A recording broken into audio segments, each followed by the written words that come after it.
आरक्षणाची लढाई शेवटच्या टप्प्यात पिढ्यांना पार आपल्या लेकरांनी या आरक्षणासाठी त्रास आणि वेदना सहन केला.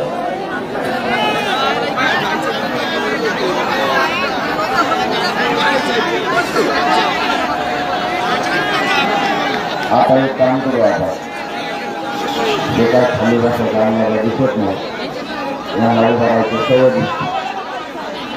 त्यामुळे आपल्याला गरज आरक्षणाची. आपण नाही दिसलं तरी ऐकू, फक्त ऐकू. आता त्याला नाही लागेल कारण यांची फोड मोडणार नाही. यांना उभारायची सवय लागली किंवा त्यांना त्रास असेल काहीतरी त्यामुळे पण कसंही होत असतं. काही त्यांना त्रासामुळे बसता येते.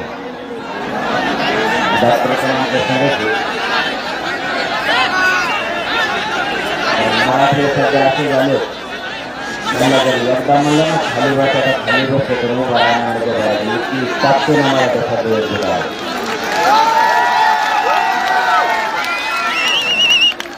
खाली न बसणार एवढं तर नाही आले.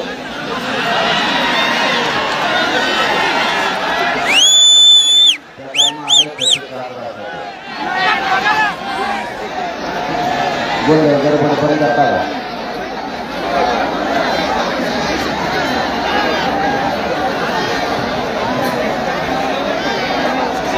मी कशामुळे थांबलो तुम्हाला माहिती आहे. तुम्ही प्रचंड संख्येने दिसलात म्हणून नसता कुठेच सभा नाहीत आपल्या. फक्त आपण रस्त्याने मुंबईकडे चाललो आणि एवढं विराट संख्येनं तुम्ही जंगलात मलाही पुढे जावं नाही वाटलं म्हणून जास्त राहतो.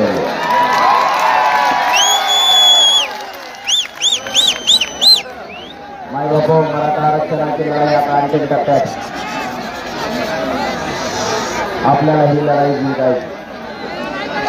आपण ही लढाई जिंकण्यासाठी मुंबईच्या दिशेने निघाले. महाराष्ट्रातल्या कानाकोपऱ्यातून पुढे सध्या मुंबईकडे निघाले. तुमच्याकडे जास्तीचं काही मागण्या नाही आहे.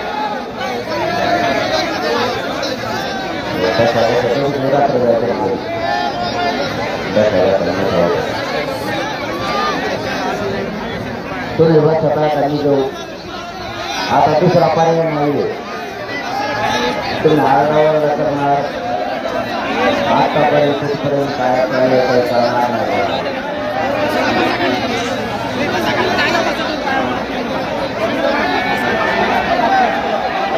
आता दोन शिवायच्या एकच पर्याय. मी तरी जातो नाही तुम्ही तरी खाली जा.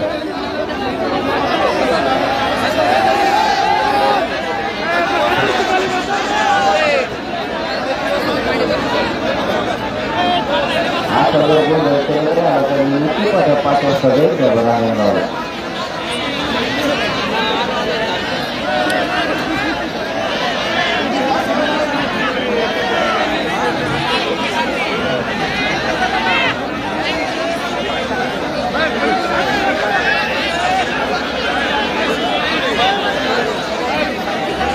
यांना एवढं धैर्य बाहेर काढू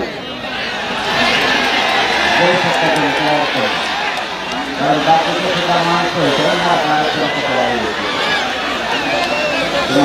भाषेत काम करत राहिलं. जागा ना एक माणूस तुम्हाला जागा एक माणसाला जागा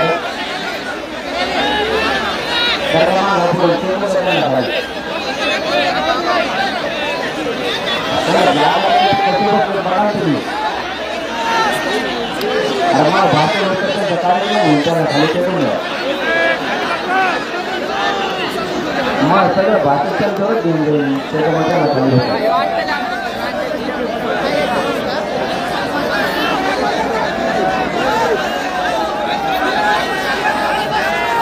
आता बसता का शांत थोडं 5 मिनिटं नक्की आता तुमचं बोलणं. आता खाली बसा म्हणा का उभा राहा म्हणा. मराठा आरक्षणाची लढाई आता अंतिम टप्प्यात आहे. थोड्यात घेतलंय आरक्षणाचा विषय. सरकारनं मला खूप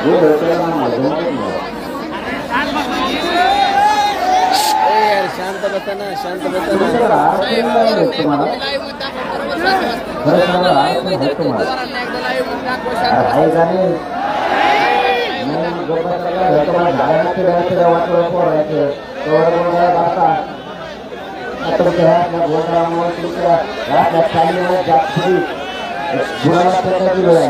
म्हणून आपला फायदा उचलला कधी कधी शहाणपणाच्या भूमिका इथं जातीवर किती त्रास व्हायला लागला बघा येत नाही त्याची का कधी कधी तुमच्या राजकारणापायी तुमच्या आरोग्यावरण्यापायी इथं पोरांचं उभं आयुष्यात वाटवलं झालं तुम्हाला 2 दिवस येता आणि गोंधळ करून जाता आता गोंधळाचे दिवस नाही राहिले आता पोरं जर प्रगती करण्याचा तर आपल्याला शहाणपणाची भूमिका घेऊन स्वतःच्या लेकरासाठी लढायचं शिकावं लागणार मी कमराला पत्ता बांधून तुमच्या घरी माझी शहाणपण सांगायला नाही आलं एका महिन्यात 26 दिवस पैसे केलं माझं शरीर सुद्धा मला साथ देत नाही पण या जातीसाठी मी माझ्या जीवाची पर्वा नाही करत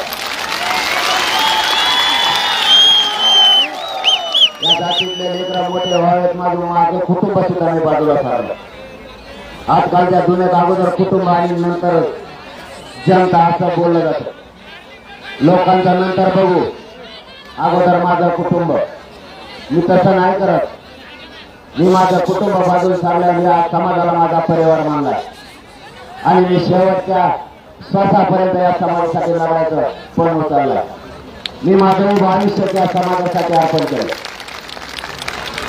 मला काय वेदना होत्या हे फक्त माझ्या गाडीतल्या लोकांनाच माहिती बोलायला खूप सोपं असतं करताना किती त्रास आणि किती वेदना आहेत मला डॉक्टरांनी सांगितलं तुम्ही आता आराम करायचा तुम्ही नाही फिरायचं मी रातपाठ एक करतो रातपाठ जे भाषणात बोलायला सोपं असतं पण प्रत्यक्ष कृती करता वेळेस शरीराला काय वेदना होत्या त्यालाच माहिती रातपाठ कोणी करत असता माहिती आहे तुम्हाला राजकारणी तो दारात येईल आपलं कवडबाजी माझ्याकडे बघ म्हणून काय बघतो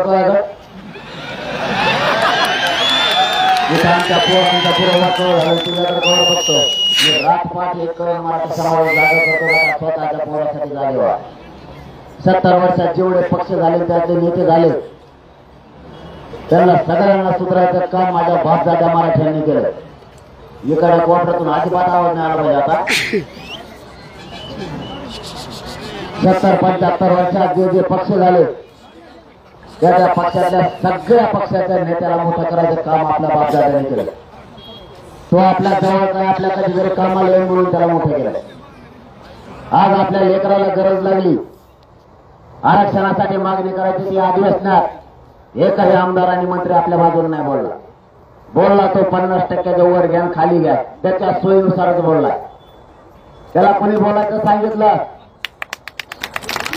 आमची जी मागणी ते बोलायचं सोडून तुम्ही दुसरी मागणी केली कशी महाराष्ट्रातल्या मराठ्यांना ओबीसीतूनच आरक्षण मिळायला पाहिजे ही मागणी आहे या भारत देशात आतापर्यंत कोणाच्याही शासकीय नोंदी सापडल्या नाही त्या सरकारी नोंदी मराठ्यांच्या सापडल्या भारत देशात ज्यांना ज्यांना आरक्षण दिलं त्याची एकाचीही शासकीय नोंद सापडली नाही तरीही त्यांना 1967 ला आरक्षण दिलं आणि मंडल कमिशननं सुद्धा 90 ला दिलं मंडल कमिशनला 3 कामं सांगितली जी जात आरक्षणात घालायची तिला मागास सिद्ध करा ज्या जाती आरक्षणात घालायच्या त्या ओबीसी जातींची यादी तयार करा आणि ओबीसीची जनगणना करा यातलं एकही काम मंडळ कमिशननं केलं नाही तरी युती सिंग सरकारनं तो आवाज स्वीकारला आणि ओबीसींना आरक्षण दिलं 14%. 90 ला ते आरक्षण 30% झालं माहित आहे तुम्हाला झोपा नुसते झोपा तुम्ही आणि पोराला जाऊ देऊ शकतो याच्यात श्रीमंत मराठा असो नाही गरीब मराठा असो पैसा सारखाच खर्च करावा लागतो आणि प्रत्येक महिन्याचं स्वप्न असतं माझं लेकरू अधिकारी झाला पाहिजे ते कधी करायचं कोणाच्या जीवावर करायचं आपल्या डोळ्यात आपलं 16% आरक्षण गेलं तरी मराठ्यांनी त्याच्यावर पाणी फिरले पण आता आमच्या 54 लाख नोंदी सापडल्या 54 लाख नोंदी सापडल्यात याचा अर्थ मराठा आरक्षण 70 वर्षापूर्वीच होता स्वातंत्र्याच्या अगोदर कोण आलेलं आयोजनामध्ये आता 54 लाख नोंदी सापडल्या. आपलं सरकारकडे साधं म्हणणार 54 लाख नोंदी सापडल्या तर 54 लाख मराठ्यांना ओबीसी आरक्षणातलं प्रमाणपत्र द्या. काय चुकीची मागणी आणि त्याच्या परिवाराला सुद्धा द्या. कायदा सांगतो ज्याची नोंद सापडली त्याच्या सगळ्या परिवाराला त्याच नोंदीच्या आधारावरती आरक्षणाचा लाभ द्यायचा. बीड जिल्ह्यात एक गाव आहे, त्या गावात एक नोंद सापडली. फक्त एका नोंदीवर 250 लोकांना प्रमाणपत्र मिळाले. एका नोंदीवर. आणि त्याच्या गावाची लोकसंख्या 250 ची. तेवढेच लोक आहेत. पूर्ण गावच घेतलं एकाच नोंदीवर. मग 54 लाख नोंदी मिळाल्या. एका नोंदीवर 4 लोकांना फायदा होतो. मग भाषा कळत नाही तुम्हाला मी काय सांगतो. कारण बऱ्याच जणांना कळतच नाही काय होत.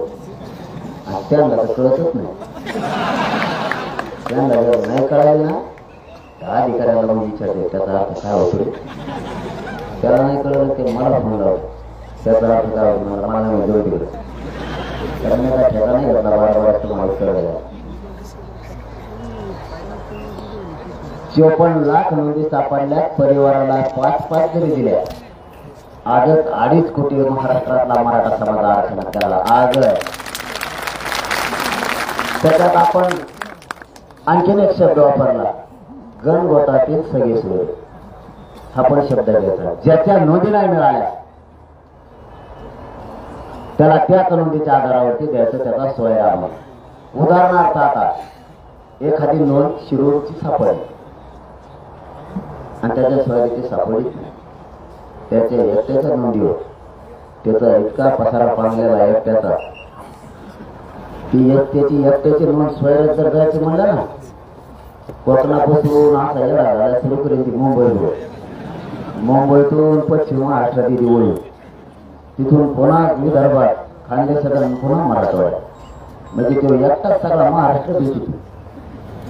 बरोबर सांगत. म्हणून सगळे सोयरे गणगोतातला सगळा सोयरा शब्द घ्यायला लावला. त्यांनी असं उलट केलं. त्यांना वाटलं मी येडं ऐकत मी बारीक नाही दिसत आपल्याला दिसतो. त्यांना वाटलं मी येड पडत. त्यांनी अगोदर आद्यदेश काढायचा वोट हुकूम काढायचं ठरवलं. गणगोताचा म्हणजे सगळ्या सोयऱ्या शब्द आले माझ्याकडे असं कणाला माहिती माणसे पटायचे. मला हॉस्पिटल बसायच्या आधी मला येऊन बसलो इतकं लवकर. म्हणजे सगळ्या सोयऱ्यांची व्याख्या घेतली. आता तुमचं काम झालं. म्हणलं तुम्हाला उलट पण सांगितलं. आम्ही काय सांगितलं आधी 54 लाख नोंदी मिळाले त्याचे प्रमाणपत्र द्यायचे. जर आता त्याचे प्रमाणपत्र दिलं तर सोयऱ्याचा फायदा होईल का नाही. आधी सोयऱ्याचा दिल्यावर त्यांनी का कागद घेऊन हिंडायचं वावरा दिसतं. त्याला ज्याच्याकडून घ्यायचं ज्या सोयऱ्याकडून घ्यायचं त्याच्या नोंदीचं त्याला प्रमाणपत्र नाही दिलं. म्हणजे यांनी असं उलट केलं. एखादा शेतकरी असतो माझ्यासारखा तुमच्यासारखा नाही म्हणून पण माझ्यासारखा समजा एखादा शेतकरी ठरवतो मला शेती बागायती करायची. मग आधी विहीर खांदा मोटर आणून लागेल. विहीर खांदा लागेल ना पाणी लागलं मोटर आण नाही आधीच मोटर आणून सुद्धा त्या टाकीतो मातीत टाकीतो ती मोटर पुढे टाकीतो. अगोदर 54 लाख नोंदी द्या. त्याचे प्रमाणपत्र वितरित करा आणि त्याच्या परिवाराला द्या. 2.5 कोटी मराठी जर आरक्षणात गेले तर सगळे सोयरे राहिलेले सगळ्या मराठ्यांना आरक्षण मिळते. आणि मी मराठ्यांना शब्द दिलेला शेवटच्या मराठ्यांना आरक्षण मिळेपर्यंत मी हटणार नाही. जेव्हा मी मराठ्यांना माझ्या मायबापाला शब्द दिला आणि मी या समाजाला मायबाप मानले. मायबापाशी गद्दारी करणारे पहिलाच माझी नाही.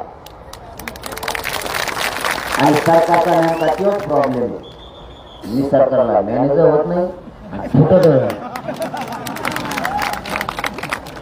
कारण मला काय पैसे लागत नाही. पैशाचा मला कवाच जमला स्वतःचा मला जमत नाही. मग ते म्हणजे आरक्षणात द्यावं लागेल. कारण आपल्याला पैशाचा आपलं जमत नाही कवा. तर कवा फोन लावला की आपल्याला कर्जच असतं. आपल्याला दुसरा फोनच येत नाही. कर्जातच येतो कवा येतो तेवढं म्हणलं आल्यावर देऊ. त्याला माहिती येतच नाही द्यायचं. कारण मी कमीतच नाही काही. जन्माल्यापासून समाजासाठी जीवन अर्पण केलंय आणि मरेपर्यंत समाजासाठी. सरकारने तुमच्या ताकदीच्या जोरावर खरं सांगतो मी तुम्हाला माझ्याकडे अटक केली. माझ्याकडे मंत्रीच येत नाही का आले तरी दरबारी बदलून येते.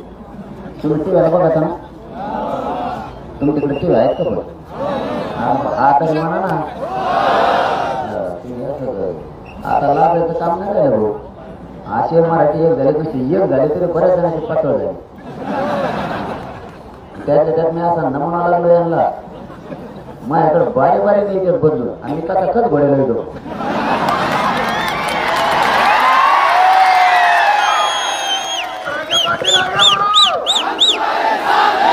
कारण मी माझ्या समाजाची प्रामाणिक मी आंदोलन नेतृत्व करण्यासाठी नाही वाटत. समाज मेंटेन करण्यासाठी आंदोलन नाही. माझ्या गोरगरीब मराठ्यांच्या लेकराला आरक्षण मिळावं म्हणून आंदोलन उभा राहिलेले. तुमच्यासाठी मित्रत्व करण्यासाठी नाही. माझ्याकडे दरवेळेस बदलून येते.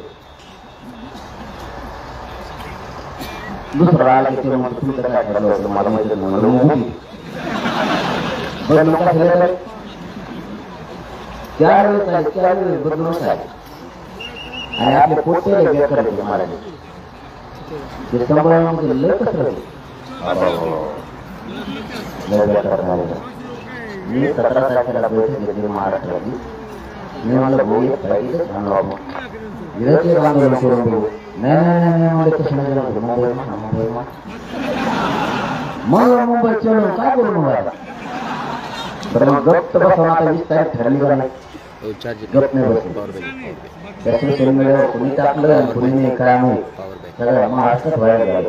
कोण मोबाईल मुसडी घेऊन निघालं कोण नाही काय मिळत लागला. सरकार घालून त्याला मला फोन करायला हवं मुसडी घेऊन मला गेलं टाकलं करायचं. बरं गप्प बसायचं त्या मुसडीवर उलट तोड करून बसले फोटो टाकले आणि एका मुसडीवर 4 बसले फोटो. ते म्हणजे रोहित मुसडीवर किती लोक बसतात ते बी मला माहित नाही. त्यांना आम्ही किती संख्येने येतोय जेव धाका नाही. आपण त्यांना काय मागितलेलं नाही. आपण म्हणलं त्याला आरक्षण घेऊन आणि आमचं सगळं खायचं प्यायचं घेऊन त्याची एकच व्यवस्था. मला त्या प्रतिनिधीला फोन आला. आता सांगत होत काय टाइम तुम्हाला मला काय नाही मला मी मात्र काय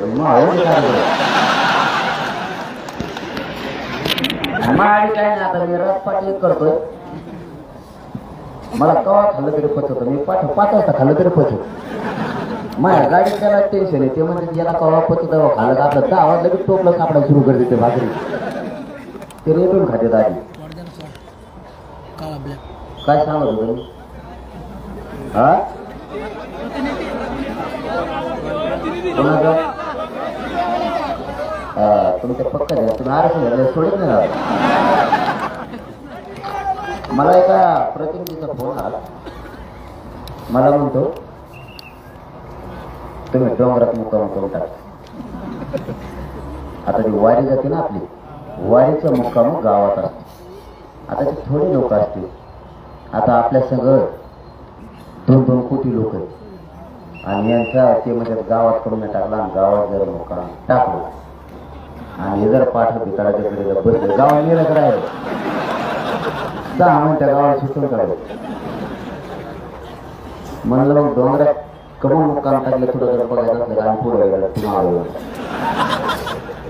अयो ते म्हणजे यासाठी मुक्काम काय डोंगरात. म्हणलं हा तर आपले सगळे मुक्काम डोंगरात तुम्ही मोजून बघा मागचे. आणि म्हणले मुंबईत आल्यावर म्हणलं तिथं जागा मिळेल तिथं. त्याच्यात तिच्या भेपोटे असे खराब आहेत ना हे मराठीचे. तिथे सोशल मीडियाला लिहून टाकी. मंत्र्याचा बंगला बघायचा, मंत्र्याचं घर बघायचं, मंत्री कोणत्या जागेवर ते बघायचं. अरे बाबा त्या कशाच्यात जर त्याला जागी सापडली ना त्याचा कार्यक्रमच झाला म्हणून सांगायला. काही पोराने ते इमानात बघायचं म्हणजे का 5वर बसवतो. आता वर जाऊन पुन्हा माहिती काय करतो. मला तर असा धाक पाडलाय. मी उपसरला बसलो दिवसात माझ्याजवळ बसून राहते करावं. रात्री सगळे मुंबई हिरोईन येते करावं. ते हिरोईनचे बंगलेच बघायचं म्हणजे. मी सरकारला सांगितलं होतं अविनोद नाही चिडी आहे मराठीची. आमच्या पोरांचं 70-80 वर्ष वाटलं झाले ही चीड आहे मराठीचा. मराठ्यांनी सध्या राजकारण सोडून येत ताकदीनं मराठा आरक्षण जिंकण्यासाठी मैदानात उतरले. ही मराठ्यांची चीड आहे. हक्काचं असून देत नाहीत तर तुम्ही हक्काचं नसतं तर 200 वर्ष आणखी दिलं. मायबापावर तुमच्या ताकदीवर आरक्षण आता मिळाल्याचं नाही. फक्त काळजी करू नका. एकजूट मात्र फुटू देऊ नका. राजकारण तुम्ही काय म्हटलं तर घातले ना म्हणे वाढले बघा एवढ्या मोठ्या सभेत ते मोटरसायकल तिघजण उभं राहिले. मला असं धाकपाडा मी मुंबईत जायच्या आधी मुंबईत फुल होती का मला इकडंच राहावं लागत चालायला. एक तर रवाई का शेजन आपण घातले टाळे करतात म्हणते येतात लोडमध्ये. मी म्हणलं तिथं जाऊ तरी गप्प बसा. गप नाही बसत. एक जणांनी तर असा शोध लावला. मी म्हणलं 20 तारखेच्या आत सगळ्यांनी आपण आपल्या कामावर पण घ्या आपल्याला मुंबईला जायचं. एक जणांनी गावाला असं पाणी दिलं त्यांनी सोशल मीडियावरच व्हिडिओ टाकला. त्याचा वावरच शेव सगळं इतकं पाणी दिलं त्यांनी. तो मला माघारी तर वापसाच नाही झाला पाहिजे आपल्याला. यांच्या नादी लागू नका. मी सरकारला सांगितलं होतं एकदा जर मराठाने एखाद्याला गिअरमध्ये घेतलं ना त्याला आयुष्यभर मराठी गुलाल लावून घेत नाही. इतके खुनशी आहेत मराठी सुद्धा. कारण आमच्या लेकरांचं जर तुम्ही वाटोळं करायला निघालात तर तुमचं वाटोळं करायला सुद्धा मराठी मागं पुढं बघणार नाहीत म्हणजे नाही.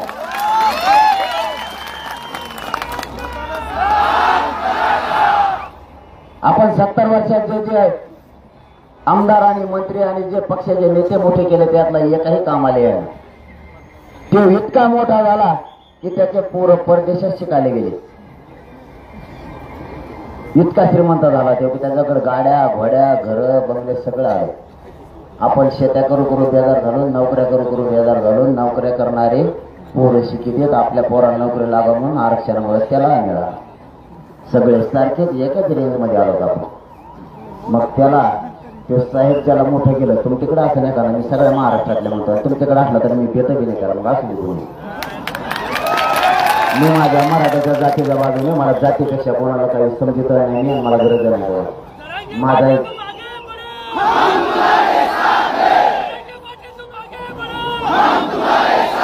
माझ्यासाठी माझी जातच मला देव. कारण मी या समाजाला मायबाप मानले. या समाजासाठी मी माझं कुटुंब सुद्धा बाजूला सारले. 4.5 महिने झाले मी आणखी मुंबऱ्याला सुद्धा शिवलं आणि आरक्षण मिळेपर्यंत शिवणार सुद्धा.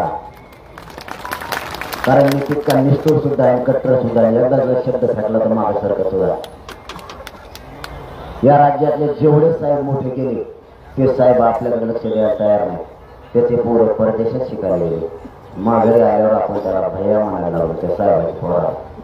आणि ते आपल्या पोराला नाण्या चुके म्हणते. खरं आहे की नाही. आणि आपण त्याला भैया म्हणतो. मावशी हो तुम्हाला काम सांगा तेवढं करा तुम्ही. मी हा इकडं पक्का. तुम्ही काळजीच करू नका. आणि हे तुमच्या पुढं नाही मला चांगलं माहिती. तुमची यांचा खटका तुमच्या जवळ आणि ये मी त्रास जवळ. मी आहे तुमचा भाऊ तुमच्या बाजूने. मी त्यांना सुधारून देणार. त्यांना आत्ता पिकून टाकतो. फक्त उद्यापासून एक काम करा तुम्ही. आता हे घराच्या बाहेर चालले की लाडी विचारायचं तुम्ही पुढे चालले. हे जर म्हणले काय साहेबाच्या बाहेरकडे चाललो ते टंगडं बांधून घरात ठेवायला तो साहेब बाया मरू दे म्हणा तिकडं. अगोदर आरक्षणाचं बघायचं. आरक्षण मिळालं तुम्हाला जे राजकारण करायचं करा. त्यावर मराठ्यांनी पक्ष नेते ते कोणालाच विचारायचं नाही. अगोदर आपले लेकरं मोठे होण्यासाठी संघर्ष करायचा आहे. आणि त्याच्यासाठी मी तुमच्या जीवावर बाहेर पडलो. तुम्ही जर याच्यात राजकारण आणलं तर ते त्यांचं साधून घेतील. पुन्हा एकदा आपल्याच पोराचं वाटलं होईल. आणि अशी संधी मराठ्यांना पुन्हा नाही येणार. या संधीचं सगळ्यांनी आता सोनं करा. एक जीवन राहा सगळ्या. तुम्ही राजकारण करू नये या मताचा मी नाही. तुम्ही अवश्य करा पण ती वेळ आता नाही. ती वेळ आता नाही. आता आपल्या लेकरांसाठी लढायचं. आपल्याच गाड्या जातात गाड्या ते परेशान.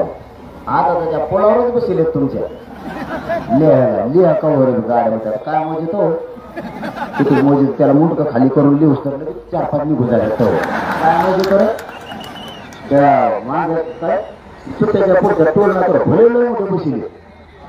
वह्या तीन त्यांच्या चष्मे लावलेली ते लिहायचे. आता वर बघितल्यावर एक गेली खाली एक तर लिहावं लागेल का नाही, तर 4-5 निघून जातात. काय गणित करतो मराठ्याचं? आता गणित करणारं झोपलाय घरात. आता तर गणित करणारा सुद्धा घरात झोपलाय. आता ते मध्ये आपला कार्यक्रमच केला येईल, कारण त्याला मी बारीक वाटत होतो पाहिजे. एवढ्या येडपट नाही की तेवढे एकटाच राहिले.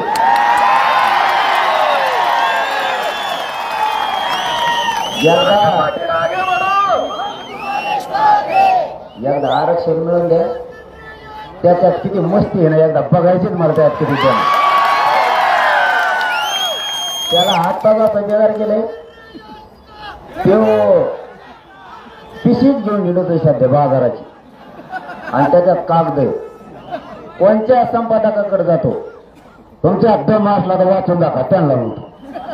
तो काय ह्याला मराठ्यात नाही लागतो रे, हे पोट्टे राहणार बसत घाण शिदी त्या खाली त्या कमेंट मध्ये. तो काय ह्याला वाटत त्यांच्या यांनी शाकडून सापडून आणल्यात काय माहिती हो. एक शिवाचे 2 दिवस जेवण जात नाही माझा, इतके खौशी कुठून सापडून आणल्या तर कुठून. ते कोणत्या संपादकाला दाखवते सध्या, तुमच्या दम असला तर वाचून दाखवा, तोच वाचव. त्याच्यावर ना काही दिवसांनी त्यांनी जर मराठीत नाद नाही सोडला ना, लोकांनी भजे खाल्लेलं कागदच जर त्याने खायला लावले तिथून पुढे त्याला त्यांनी सगळ्यात चपला चोपला असं गोळा करायचा तुटलेलं वाटायला. इतकं बधीर मंत्री मी कवाच नाही बघितलं. काय म्हणा काय नाही, मला म्हणता येईल हे 5वी शिकलेलं मी. अरे माझ्या शिक्षणावर मी खरंच 12वी शिकलेलं आहे का? सरकारने 3 दिवस घातले, 3. तुला काय डोकं आहे का नाही? ते म्हणले हे सगळ्या प्रश्नाचं उत्तर देतं, याचा अर्थ हे 12वी शिकलेलं नाही.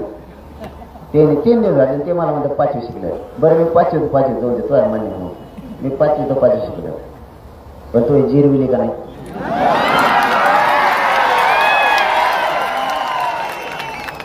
आणि तू जर एवढा हुशार होता तर मग जेलला गेला का? बरं तो खरं बोलू तुम्हाला तेवढं ऐकलं आवडत.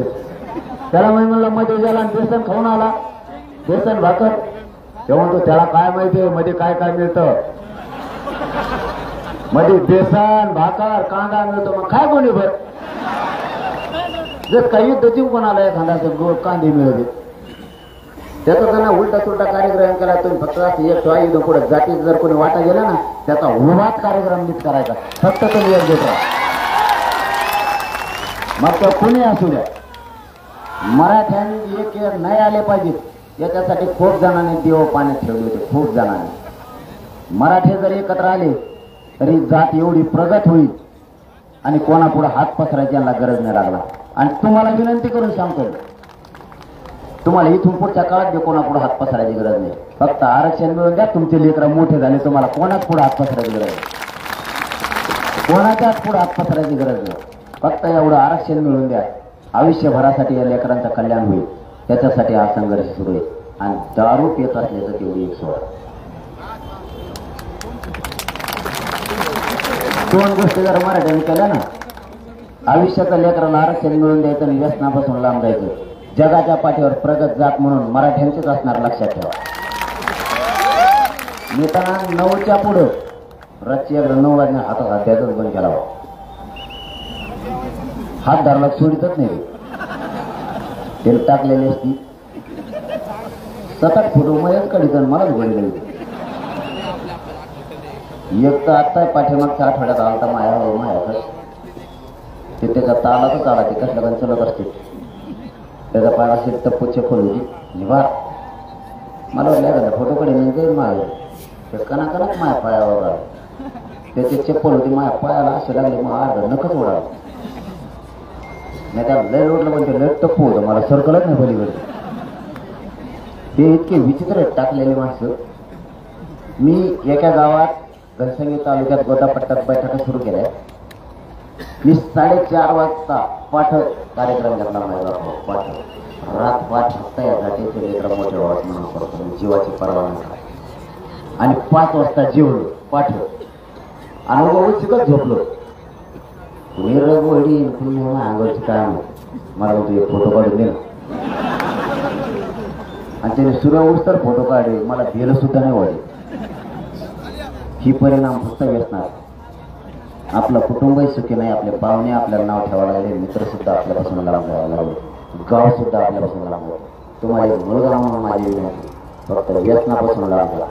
बांधाचे भांडणं मराठ्यांनी आता खूप कमी केले. आतापर्यंत मी 1700 साधे लग्न लावले. 1700 आंदोलन सुरू झाले साधे. मला एक लग्नाला कोणी बोलू नये. बोललं तर ते साधच होत. एक इंजिनियर पोरगण इंजिनियर पोरी. कारण मला जबाबदारीने व्यासपीठावर बोलावं लागतं. मग खोटं बोलून गेलं. ते म्हणले आमची ती हे काढायची काय असते ती सुपारी फोडायची. म्हणलं तुम्ही या. म्हणलं येतो. आणि असे व्यासपीठावर 20,000 सामान ठेवलं. जिलेबी लाडू आमकं तमकं. म्हणलं हे काय. ते म्हणले असतं सुपारी फोडायला. म्हणले आता लग्नाला किती खर्च. ते म्हणजे 20 लाख रुपये आहे. म्हणलं 20 लाख तर जाते गावाचे खड्ड्यातून. पोरीचा बाप देईल पोराचा बाप देईल. वराड आणायला माझ्यासारखे फुकट फोडून जाते लय मोठे. मी एक 10 मिनिटं ग बसलं. म्हणलं उठा आत्ता लग्न करायचं इथं. अरे ते म्हणजे यापत काय बोललो लग्नाला. तुम्हाला सांगतो पोराला पोरीला जवळ घेताना एवढंच सांगितलं आई बाप्पा खड्ड्यात नका घाला. आपली जात सुधरत. 20,000 लग्न लागलं. 20,000 त्या सामानाला 20 लाख रुपये लोकांचे. असे 1700 पेक्षा जास्त लग्न झाले. लोक बांध सुद्धा फोडायचं बंद केले. आता एवढी मराठा जात माझी एक आली म्हणून मला या जातीचा स्वाभिमान आणि गर्व सुद्धा वाटायला. या जातीला जर एक हाक मारली ना तर आंतरवाडीच्या बांधावर मराठी उभा होते सगळ्या.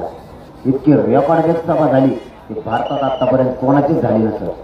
ड्रोनच्या कॅमेरा सुद्धा लोक बसत नव्हते. 20-20 किलोमीटरवर लोक होते. काही काहीचे ड्रोन उसात पडले आणखी सापडले. इतके मराठे आले. मराठे एकदा मनावर घेतल्यावर काय करते सांगता येत नाही. आता 26 जानेवारीला मराठी तुम्हाला मुंबईच्या गल्ली गल्लीत दिसणार. गल्ली गल्ली इतके मराठी टाकते नाही. तुमची झाली का तयारी. अलीकडे कोपरा म्हणलाय. खरं सांगा बरं का आता तुम्ही येणार आहेत का नाही तर मी राहायचं तुमच्या भरोसा. मला एकला ठेसाची तिकडे मारणार. मला घेते तिंब तुम्ही राहा इकडे. कारण मी तुमच्या भरोशावर शिव सोडलाय. मराठा जातीनं काय पाठबळ देत असताना परवा दाखवून दिले. मी आंतरवाडीच्या शिवला आणि गावकऱ्यांच्या लक्षात आलं हे पूर्ण गावाच्या बाहेर चाललंय. आरपारची लढाई करायचं. मी आंतरवाडीचा शिव 4.5 महिने सोडला. पुढं गाव रडायला लागलो. हे जर आता गेलं तर आरपारची लढाई करायचं म्हणतोय. आणि माझ्या मायबापा इतकी माया मला त्या गावाने. कारण 4.5 महिने झाले त्या गावात मी या महाराष्ट्रातल्या मराठा समाजासाठी आंदोलन करतो. त्यांच्या लक्षात आलं गाव पुरं रडायला लागलं.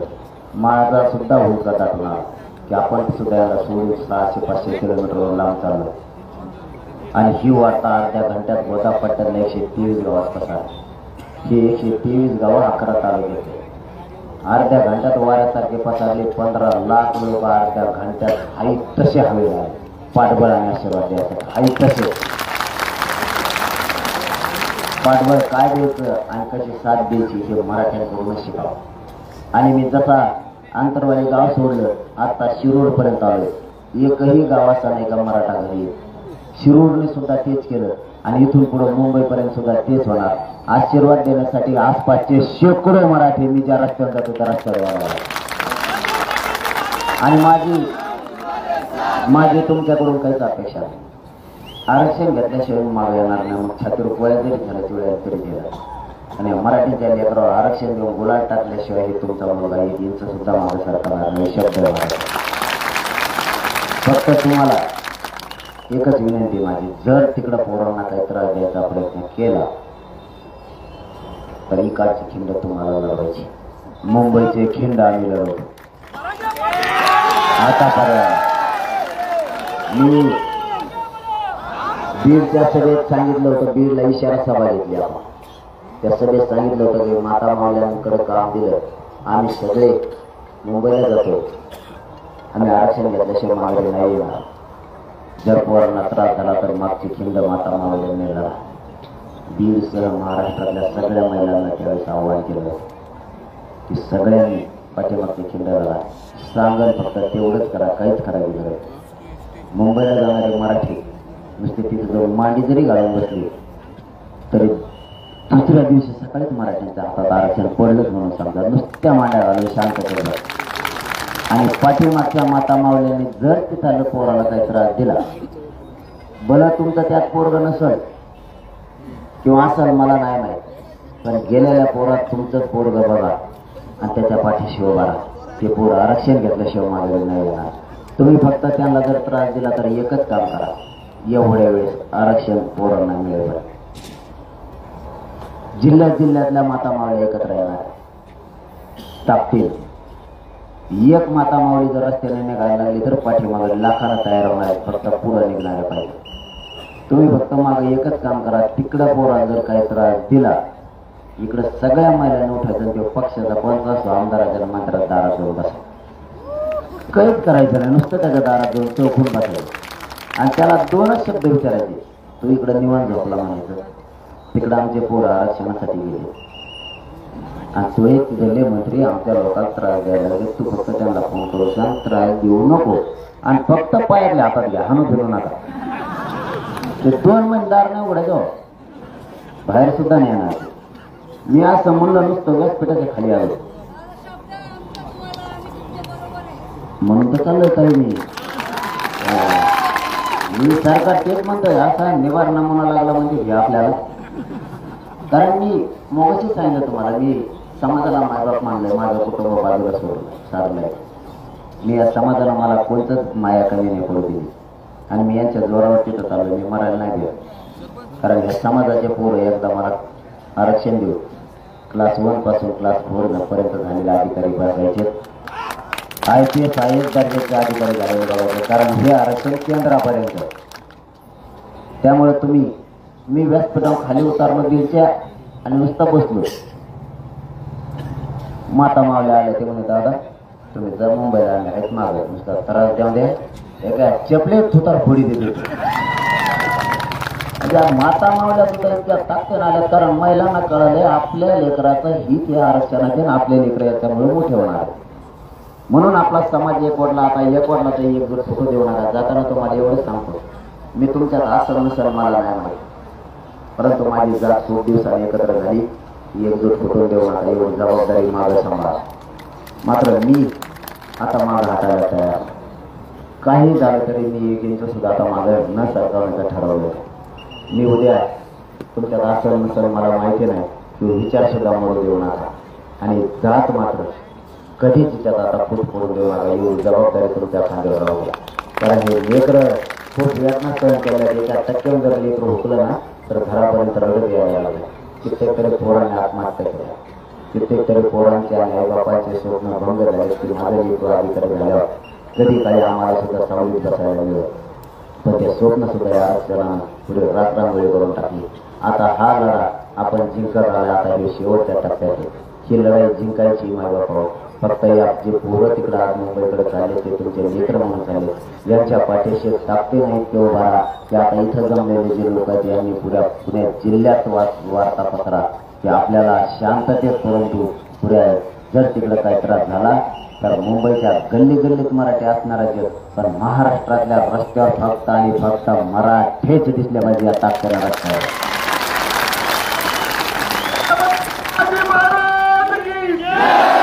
इतका धाक भरला पाहिजे की कधी काही मराठीच्या वाटा जायचं जर कोणी म्हणलं तर त्याचा अंग थरथर कापला पाहिजे या ताकदीने एकत्र. आणि मुंबईत बी इतकी धडक मारा, इतकी शक्ती दाखवा की विश्वाचा सुद्धा रेकॉर्ड मोडला पाहिजे की इतक्या ताकदीनं मराठी मुंबईत आलेच कसे, इतक्या ताकदीनं धडक मारा, याची शक्ती दाखवा.